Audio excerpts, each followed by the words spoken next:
Selamat siang, yang terhormat Bapak Ibu dosen penguji uji kinerja PPG dalam jabatan kategori 1 angkatan 2 tahun 2023 di LPTK Universitas Flores. Perkenalkan, saya Maria Reneldis Reginalista LC. Saya adalah mahasiswa PPG dalam jabatan kategori 1 angkatan 2 tahun 2023 dengan nomor peserta 2015 02704333 dan nomor induk mahasiswa 2023-82-1088. Saya mengajar mata pelajaran fisika di SMA Negeri 1 Maumere. Hari ini 3 November 2023 saya akan melaksanakan uji kinerja pembelajaran. Dan ini kartu ujian saya. Adapun pembelajaran yang akan saya ajarkan adalah modul pembelajaran bab 2 energi alternatif pada pertemuan ketiga tentang keterbatasan energi bagi masyarakat modern dan dampak eksplorasi energi serta upaya pemenuhan energi. Pembelajaran hari ini menggunakan model pembelajaran program based learning. Inilah video pembelajaran saya.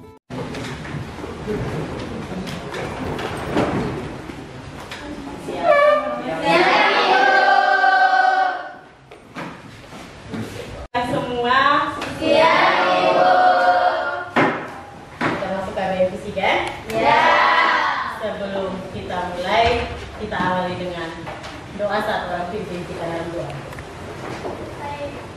Silakan.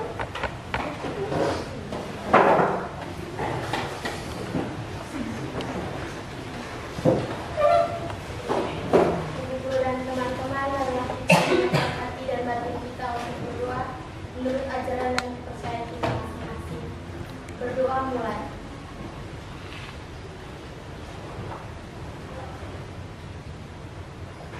Selesai. Oke, terima kasih untuk Amanda. Yang berikutnya Ibu cek kehadiran. Mungkin sekretaris atau ketua kelas bisa laporkan yang tidak hadir hari ini. Dua orang sakit itu sama Maria Dewi Sani dengan Dua orang sakit ya? Iya. Oke, baik, salam buat mereka. Siapa tahu kali depan sudah sehat, sudah bisa masuk. Amin. Oke, untuk pembelajaran kita hari ini kita awali dulu yang pertama, asesmen seperti biasa, asesmen diagnostik. Kalian bisa semua bawa HP itu seperti yang saya sampaikan. Silakan buka, pegang HP kalian, linknya Ibu ada kirim di grup. Kalian bisa masuk ke Google Form kalian masing-masing. Bisa dijawab beberapa pertanyaan untuk asesmen diagnostik. Sudah bisa masuk Google, sudah bisa masuk ini link yang ada? Sudah. Dijawab ini dulu ya. 5 menit awal kita jawab, kalian jawab dulu. Sedikit aja.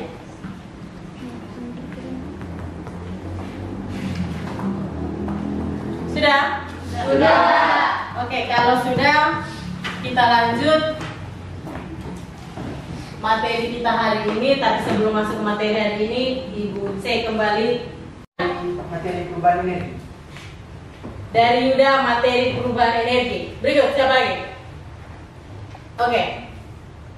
Siapa nama? LC. Iya, LC. Sorry, lupa. LC.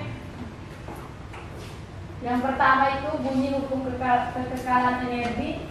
Energi tidak dapat diciptakan atau dimusnahkan. Yang kedua, rumus hukum kekekalan energi. Bisa ditulis di papan? Oke, dari LC minggu lalu tentang kekekalan energi, ada hukum kekekalan energi atau bunyi kekekalan energi dengan ada rumus kekekalan energi. Oke, masih ada yang ingat apa lagi? Oke, di belakang silakan Pia. Contoh perubahan energi. Perubahan energi. Kita beri applause. Oke,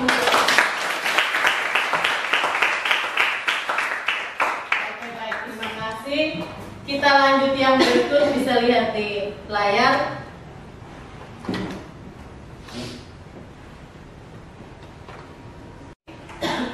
kalian bisa lihat di layar, ada 3 pertanyaan untuk pemantik.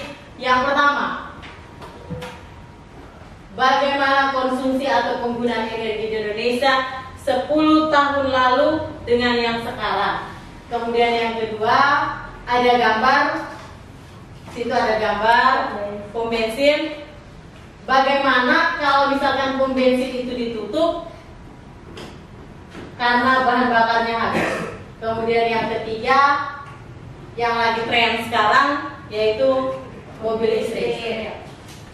Apakah mobil listrik ini bisa jadi solusi krisis energi? Yang dimaksud adalah andai kata pom itu sudah ditutup, bahan bakar minyaknya itu sudah dihabis, pom sudah tutup, apakah mobil listrik bisa jadi solusi? Siapa yang bisa bantu Ibu untuk jawab 3 pertanyaan ini? Silakan. Zambria, Arka, masih lagi 1.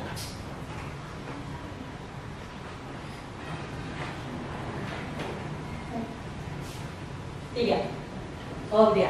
Oke, silakan. Alur penggunaan energi Indonesia 10 tahun lalu dengan yang sekarang. Untuk penggunaan energi dari 10 tahun lalu dengan sekarang itu berbeda, karena kalau 10 tahun lalu itu belum banyak teknologi baru. Kayak kita sekarang sudah ada mobil, motor, dan yang lain.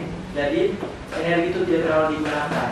Berbeda dengan sekarang sudah banyak teknologi yang baru, sehingga energi yang digunakan itu lebih banyak. Oke, kita beri aplaus untuk Arka. Menurut Arka, kalau 10 tahun lalu dengan sekarang berbeda. 10 tahun lalu belum terlalu digunakan karena teknologinya belum terlalu banyak. Sementara yang sekarang sudah semakin banyak, berarti dia semakin banyak penggunaannya. Nomor pertanyaan untuk yang kedua, siapa? Zambria mau yang kedua atau ketiga? Oh boleh. Zambria borong 1 kali, dua-duanya. Silakan. Menurut saya, kalau pom bensin atau Pertamina ditutup karena bahan bakarnya habis, maka banyaknya kendaraan itu akan mogok, sehingga mau tidak mau orang-orang itu harus beralih ke mobil listrik ataupun sepeda listrik. Untuk pertanyaan ketiga, menurut saya mobil listrik bisa jadi solusi krisis energi karena menjadi alternatif terbaik dan juga terhindar dari polusi udara. Menurut saya begitu. Oke, dari Zambria kita beri aplaus dulu. Kalau misalkan pom dengan pom itu jadi alternatif untuk mengatasi keadaan yang ada, karena mobil listrik tidak butuh bensin atau solar dan bahan bakar yang lain seperti yang ada.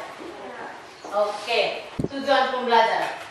Jadi untuk hari ini ada beberapa tujuan pembelajaran. Yang pertama, akan ada video yang ditayangkan. Jadi diharapkan setelah kalian lihat video itu, kalian bisa menganalisis keterbatasan sumber energi yang penting bagi masyarakat. Kemudian yang kedua, setelah kalian nonton videonya nanti, kalian berdiskusi, dan dari hasil diskusi kalian bisa menganalisis sumber-sumber energi terbarukan dan tak terbarukan. Kemudian yang berikut, dari diskusi juga kalian bisa menganalisis dampak eksplorasi energi dan juga pemenuhan atau upaya pemenuhan kebutuhan energi. Kemudian dalam diskusi diharapkan kalian bisa memupuk gotong royong, kemudian bernalar kritis, ini masuk P3. Kemudian yang berikut, dari diskusi kelompok, keterampilan yang diharapkan adalah kalian bisa menyajikan ide gagasan kalian, hasil eksplorasi kalian dalam presentasi nanti. Berikut pemahaman bermakna. Pemahaman bermakna ini artinya materi atau dalam apa yang bisa kalian tangkap. Yang pertama, berkaitan dengan keterbatasan energi, ada masalah energi penting bagi masyarakat modern, artinya masyarakat kita sekarang, dampaknya bagaimana. Kemudian ada energi terbarukan dan tak terbarukan. Yang berikut, eksplorasi energi dan upaya pemenuhan kebutuhan. Yang berikut, asesmen. Asesmen artinya penilaian. Yang pertama, asesmen diagnostik, itu kamu sudah lewat tadi. Yang kedua, ada asesmen formatif. Dalam asesmen formatif seperti yang sudah-sudah, itu ada penilaian sikap. Dalam penilaian sikap itu ada P3, profil pelajar Pancasila, itu ada pengenalan kritis, mandiri, ada gotong royong, beriman dan bertakwa. Kemudian ada penilaian sumatif. Dalam penilaian sumatif itu dalam bentuk penilaian hasil belajar nanti. Di akhir pembelajaran nanti kita pakai seperti kali lalu kita pakai atau kita gunakan kuisis. Jadi ini sudah dilihat di layar. Untuk penilaian sikap itu ada penilaian P3, profil pelajar Pancasila, dan juga presentasi. Jadi selama pembelajaran apa yang kalian lakukan itu dinilai. Dilihat video yang ditayangkan. Dari beberapa waktu depan, keterbatasan energi dari minyak dan gas perlu dijawab dengan sumber energi baru. Berdasarkan Outlook Energi Indonesia 2017 yang diterbitkan Badan Pengkajian dan Penerapan Teknologi (BPPT), jika tidak ada sentuhan matang baru untuk komunitas minyak dan gas bumi, cadangan komoditas energi ini akan tipis dalam waktu dekat. Pada 2030, diperkirakan Indonesia akan mengimpor minyak secara neto sekitar 540 juta barel per tahun atau 1,5 juta barel per hari. Indonesia juga mengalami penurunan produksi gas dan diprediksi menjadi importir gas sepenuhnya pada 2025. Komunitas batubara akan diperkirakan masih akan bertahan hingga lebih dari 6 tahun, terindikasi akan berkurang cepat seiring perkembangan Indonesia. Bagaimana dengan batubara? Produksi batubara diperkirakan akan mencapai puncaknya pada 2034 dan selanjutnya mengalami penurunan produksi. Pada 2049 menjadi 177 ribu barel per hari dibandingkan tahun sebelumnya. Lebarnya defisit minyak ini dipicu oleh kenaikan konsumsi dan gas. Lihat saja, defisit neraca hingga tahun 2019 yaitu 9,35 miliar dolar Amerika lebih kecil dibandingkan neraca gas di tahun sebelumnya, yaitu sebesar 12,70 miliar dolar Amerika. Berdasarkan tentang kebijakan energi nasional, pemerintah merencanakan program energi baru dan terbarukan di Indonesia tahun 2025. Paling sedikit 23% dan target 2020 sebesar 31%. Saat ini pemanfaatan energi terbarukan di Indonesia masih. Sudah lihat video tadi? Sudah. Oke, dari video tadi apa yang kalian bisa simpulkan atau kalian bisa analisa dalam video tadi? Ada atau pertanyaan gini, krisis energi apa yang bisa kalian tangkap dalam video tadi? Kemudian target atau prediksi ke depan seperti apa? Siapa yang bisa bantu atau bisa ini dalam video tadi, apa saja yang kalian bisa tangkap? Silakan. Oke, yang lain tidak ada, Kak Zambria saja? Tidak ada, tidak apa-apa. Zambria. Dari video yang sudah kita tonton, masalah yang saya tangkap yaitu kelangkaan energi di Indonesia yang terjadi 15 tahun ke depan itu akan terjadi kelangkaan energi, sehingga perlu diganti dengan energi yang baru. Dan juga tahun 2030 jika tidak ada ladang minyak, maka Indonesia akan mengimpor minyak 1,5 juta barel per hari. Itu saja. Oke, kita beri aplaus untuk Zambria. Orang kedua, silakan. Dari video tersebut dapat disimpulkan bahwa Indonesia mengalami krisis energi, minyak, dan gas batubara. Diperkirakan tahun 2030 ladang minyak akan kosong sehingga Indonesia akan impor minyak 1,5 juta barel per hari. Dan diperkirakan juga pada tahun 2034 puncak produksi batubara akan menurun dan grafik konsumsi energi lebih besar daripada grafik konsumsi produksi. Oke, kita beri aplaus. Video tadi adanya kelangkaan energi yang sudah terjadi di Indonesia.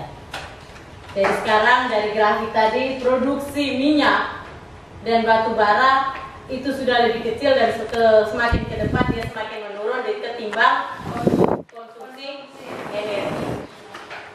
Jadi ditargetkan bahwa akan terjadi puncak produksi dari batu bara. Setelah itu dia akan menurun dan Indonesia harus sudah mulai berpikir tentang bagaimana mengganti atau ada alternatif lain, yaitu energi terbarukan. Oke, selanjutnya kalian kebetulan sudah duduk dalam kelompok. Ini kelompok yang biasa, toh? Iya. Kita lanjut. Kalian selesaikan LKPD yang ada. Kalian selesaikan LKPD 15 menit cukup ya? Iya. Oke, 15 menit, setelah itu kita presentasi. Dalam LKPD yang pertama orientasi masalah sudah tadi. Yang tadi sudah. Sekarang kamu lihat yang berikut. Di bawah situ ada grafik itu, kalau di situ. Ini kalau tidak bisa lihat di sini. Ada infografis yang tadi tampilkan situ. Ini perhatikan grafiknya baik-baik. Nanti pertanyaannya ada setelah grafik itu ada. Sudah, sekarang sama yang lain. Kalau bisa baca di dalam LKPD silakan, tapi kalau tidak bisa lihat di situ. Kemudian yang berikut ini gambar yang kedua, dan ini gambar yang ketiga. Silakan diselesaikan. Setelah 3 infografis yang ada pertanyaan di situ, kemudian ada juga pertanyaan kelompok selanjutnya bisa diselesaikan. Silakan. Kalau ada yang berkendala atau mau bertanya bisa acungkan jempol atau bisa nanti menuju ke kelompok, Oke, Ibu. Oke, silakan.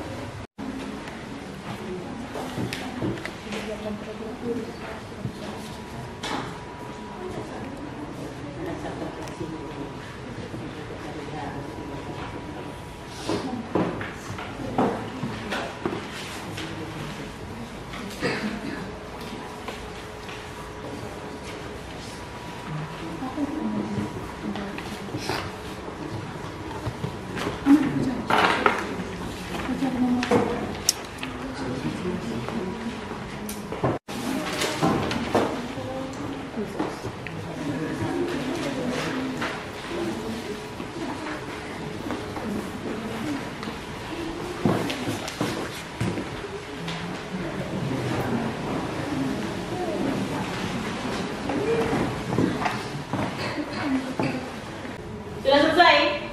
Tunggu, Ibu. Sedikit lagi. 5 menit lagi. Baik. Sudah. Kelompok mana yang siap presentasi? Kita tidak usah harus ditunjuk.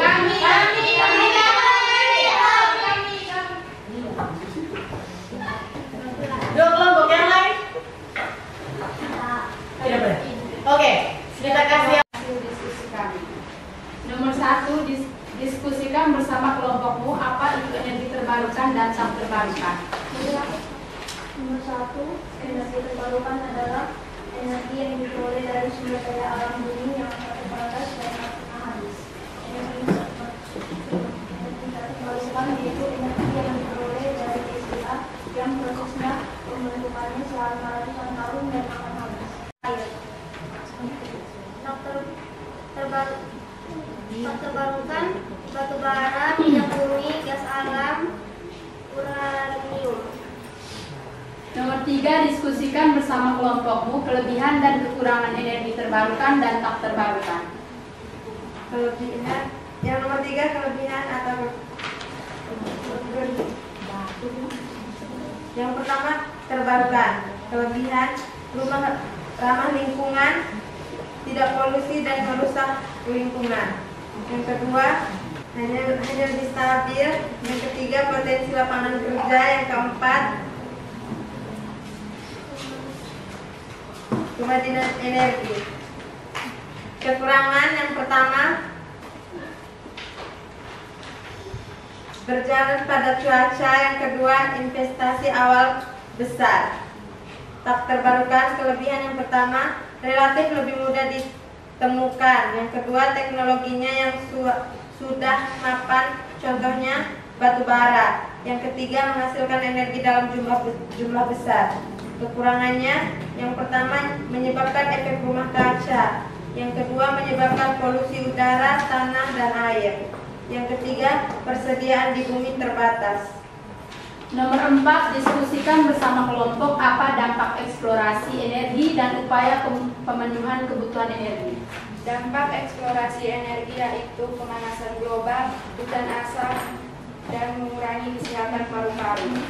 Upaya pemenuhan energi hemat energi, mematikan lampu yang tidak terpakai, dan kurangi pemakaian pengering pakaian. Sekian dari kelompok kami buka sesi pertanyaan. Oke, kita beri aplaus untuk kelompok kita.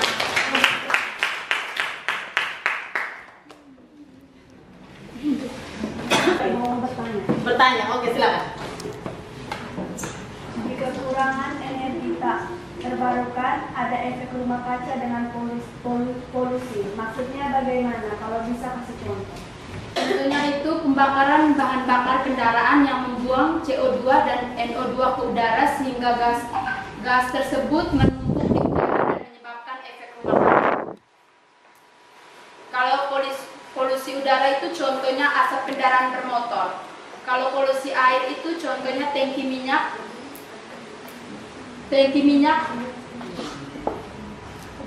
di tengah laut tiba-tiba terjadi kebocoran, maka laut akan tercemar oleh minyak. Kalau polusi tanah contohnya tambang batu bara, kalau di daerah yang subur maka akan tercemar sehingga tidak bisa dijadikan lahan pertanian. Sekian dari kami. Oke, terima. Kita beri aplaus lagi. Kalau tidak ada, silakan duduk. Kelompok yang berikut. Ayo, silakan. Selamat siang Ibu dan teman-teman. Sekarang kami akan mempresentasikan tentang LPPD yang telah kami berdasarkan 3 informasi di atas mengenai yang pertama konsumsi BBM dan produksi minyak mentah di Indonesia. Informasi yang kedua yaitu saat konsumsi naik dan produksi minyak turun, dan informasi yang ketiga yaitu potensi besar energi terbarukan di Indonesia.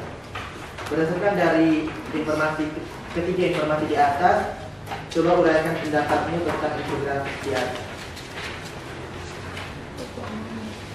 Yang pertama, apa itu energi terbarukan dan tak terbarukan? Jawab, energi terbarukan yaitu sumber daya alam yang dapat diperbarui secara alami seperti matahari, air, angin, dan juga panas bumi. Yang kedua, energi tak terbarukan yaitu sumber daya alam yang jumlahnya terbatas dan akan habis digunakan. Nomor 2, kelompokkan sumber-sumber energi dalam kategori terbarukan dan tak terbarukan. Sumber-sumber energi terbarukan yaitu energi surya, pembangkit listrik tenaga air, pembangkit listrik tenaga angin, dan panas bumi. Sumber-sumber energi tak terbarukan yaitu minyak bumi, batu bara, dan gas alam. 3. Diskusikan bersama kelompokmu kelebihan dan kekurangan energi terbarukan dan tak terbarukan. Kelebihan dari energi terbarukan yaitu ramah lingkungan, tak terbatas, biaya kecil untuk jangka panjang. Kekurangan dari energi terbarukan yaitu tergantung kondisi lingkungan atau alam, biaya awal mahal, dan kapasitas penyimpanan terbatas. Kelebihan dari energi tak terbarukan yaitu sudah digunakan sejak lama sehingga mudah didapatkan, harganya sesuai kebutuhan, cepat didapatkan saat keadaan mendesak.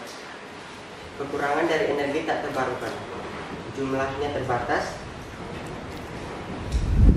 tidak ramah lingkungan atau berpolusi atau berawan. 4. Diskusikan bersama kelompok apa dampak eksplorasi energi dan upaya pemenuhan kebutuhan energi. Dampak eksplorasi energi yaitu peningkatan jejak korban, peningkatan risiko perubahan iklim, pencemaran air, tanah, dan udara. Upaya yang dilakukan yaitu menggunakan energi alternatif. Sekian presentasi dari kami. Terima kasih. Terima kasih. Ada yang mau menanggapi? Oke, silakan dulu. Berkaitan dengan pertanyaan yang tadi, kekurangan energi tak terbarukan. Salah satu contoh polusi udara sudah kendaraan bermotor, ketika kita gunakan berarti mengeluarkan gas emisi, yaitu dalam bentuk CO2 dan NO2. Polusi air. Polusi air itu contohnya tambang minyak itu biasanya ada di mana? Tengah laut. Nah, tambang minyak itu kan ada di tengah laut. Ketika untuk muat sampai ke darat berarti dia butuh kapal, ya loh. Nah, kalau kapal atau tangki yang isi minyak itu di tengah laut tiba-tiba dia bocor atau terjadi kebakaran, mau tidak mau air laut akan ikut tercemar. Setelah dia tercemar, maka yang berikut adalah matilah atau punah sudah ekosistem yang ada di laut, ikan bahkan tumbuh. Kemudian polusi tanah. Polusi tanah sekarang. Tambang batu bara itu ada di mana? Di tanah toh? Tambang batu bara berarti dia ada di tanah toh. Andai kata suatu tempat daerah itu menjadi tambang batu bara dan ternyata daerah itu subur, maka yang pastinya setelah daerah itu jadi tambang batu bara, berarti dia sudah tidak subur lagi. Maka polusi tanah terjadi, maka untuk sektor pertanian tidak akan bisa jalan. Betul sekali. Oke. Kita lanjut yang berikut. Untuk semua kelompok yang sudah berdiskusi, yang sudah bekerja, kita beri aplaus dulu untuk yang sudah presentasi dan berani mempresentasikan apa hasil diskusinya, luar biasa. Untuk yang belum, bukan berarti engkau tidak bisa, tapi karena satu, mungkin hari ini engkau belum berkesempatan. Yang kedua, jangan sampai berpikir bahwa mereka lebih daripada kita. Tidak. Kalian juga sebenarnya bisa, hanya saja belum berani. Ada yang bisa buat kesimpulan atau bisa ambil, siapa yang bisa bantu menyimpulkan semua pembelajaran atau materi pembelajaran kita hari ini? Silakan, siapa yang bisa? Oke, Arun dengan bisa. Silakan, Arun bagaimana? Berdiri dua-dua ya.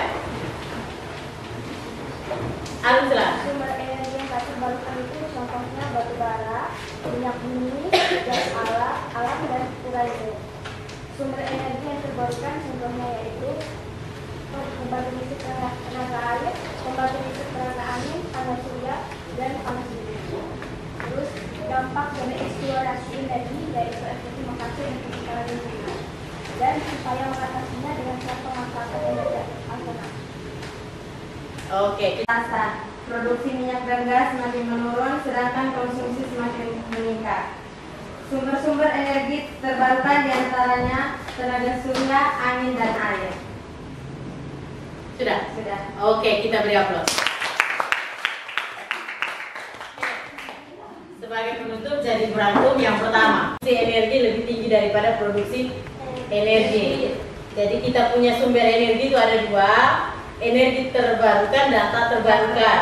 Tak terbarukan contohnya batu bara, minyak bumi, gas alam, dan juga uranium. Sementara energi tak terbarukan contohnya panas bumi, panel surya, angin, air, kemudian apa lagi?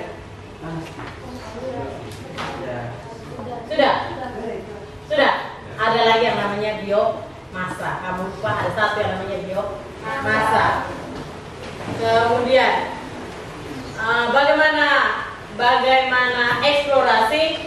Dampak eksplorasi yang pertama, dari pemakaian yang ada, pemakaian energi tak terbarukan, dampaknya ada pencemaran lingkungan. Kemudian yang kita lihat berarti keterbatasan energi sudah ada toh? Ya. Solusinya bagaimana atau upaya pemenuhannya bagaimana? Yang pertama, energi alternatif harus ada. Ya. Kemudian yang kedua, apa lagi? Penghematan energi. Jadi kalau di rumah sudah kamar-kamar atau bagian rumah yang memang sudah tidak digunakan lagi, sebaiknya listriknya dikasih mati, tidak perlu dinyalakan semua. Itu salah satu penghematan energi. Contoh penghematan energi yang kedua, kalau bisa tidak usah berkendaraan pribadi. Kalau masih bisa berkendaraan umum, maka tidak berkendaraan umum. Kemudian kembali ke yang pertama tadi, ada mobil listrik di apa tadi? Bagian depan, bagian awal pembelajaran ada tentang mobil listrik, loh? Ya. Nah, mobil listrik itu bisa jadi solusi atau tidak? Bisa. Bisa untuk sekarang, tapi pada suatu saat dia juga akan susah menjadi solusi. Sekarang dia menjadi solusi karena salah satu bentuk untuk mengurangi penggunaan ya kita pakai mobil listrik, karena dia tidak perlu pergi antri panjang di POM, tidak perlu, dia tidak perlu gunakan bensin, pertalite atau solar, dia tidak perlu, karena dia hanya butuh listrik di cas. Kekurangan, tapi ada kekurangan mobil listrik. Kekurangannya apa? Dia butuh waktu casnya itu lama, pengecasannya itu lama, sangat lama. Apabila kita mendesak, keadaannya mendesak, kita tidak bisa gunakan. Kalau tiba-tiba ada yang sakit, maka kita tidak bisa gunakan. Mau yang kita gunakan yang paling cepat apa? Jalan kaki. Jalan kaki salah satu. Tapi kalau buat orang sakit ya mungkin jalan kaki. Ya itu mau tidak mau kita gunakan kembali energi tak terbarukan. Itu paling cepat. Tinggal pergi antri, kemudian jalan, selesai kok. Jadi kekurangan mobil listrik itu seperti itu. Kemudian dia tidak bisa menjadi solusi untuk jangka panjang karena dia juga menggunakan energi listrik. Berarti kita juga menggunakan energi tak terbarukan, loh. Suatu saat energi tak terbarukan habis, maka itu juga susah kita pakai. Mungkin dia bisa pakai, tapi kita sudah harus ada alternatif, harus ada pembangkit listrik alternatif. Contohnya air. Kalau di daerah Momere kira-kira yang cocok apa? Air bisa tidak? Tidak. Pembangkit listrik tenaga air? Bisa tidak? Coba pikir baik-baik, bisa tidak? Bisa. Bisa, tapi itu harus dipikirkan untuk jangka panjang. Di mana kita punya waduk yang baru. Kita punya waduk yang baru. Waduk itu kita bisa gunakan untuk pembangkit listrik tenaga air. Tapi yang pastinya kekurangan daripada energi terbarukan itu biaya awalnya, investasinya sangat-sangat besar. Kemudian dia tidak terlalu lama atau kapasitasnya dia tidak sebesar tak terbarukan. Kalau tak terbarukan kapasitasnya sangat besar. Hanya kekurangannya tak terbarukan itu pembentukan butuh ratusan tahun. Ketika dia habis, kita mau dapatkan itu lagi, kita juga butuh ratusan tahun lagi. Ya toh? Iya. Oke. Jadi untuk materi kita hari ini selesai. Jangan lupa seperti biasa kita akan ada asesmen sumatif, yaitu dengan kuisis. Tapi sebelum ke kuisis, sebelum tutup, ada yang buat refleksi dulu. Ada yang bisa kasih refleksi pembelajaran kita hari ini. Oke, silakan berdiri. Harga dengan Sasa. Silakan. Mungkin cukup berbeda dengan pembelajaran sebelumnya, karena pembelajaran kali ini kami dalam kelompok itu menemukan sendiri jawaban dari LKPD yang sudah ada. Kalau yang sebelumnya itu kami mencatat. Terus kalau untuk suasana kelas tadi ini cukup menyenangkan karena teman-teman yang lain juga cukup aktif dalam kegiatan berkelompok. Itu saja dari saya. oke, yang berikut. Saya suasana les lebih ramai, tidak kaku dan tidak ada hambatan apa-apa. Ini dari saya. Oke, baik. Yang berikut kita. Kemudian kodenya ada di depan. Masuk ke kode. Kita kali lalu terkendala di jaringan. Hari ini saya lihat jaringannya agak lancar. Silakan.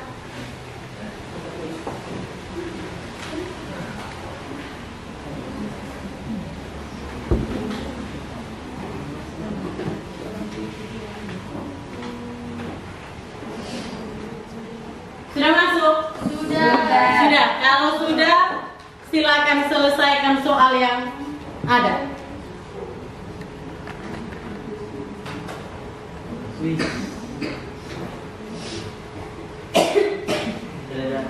Tutup kita dalam bantu tutup pembelajaran hari ini dalam doa.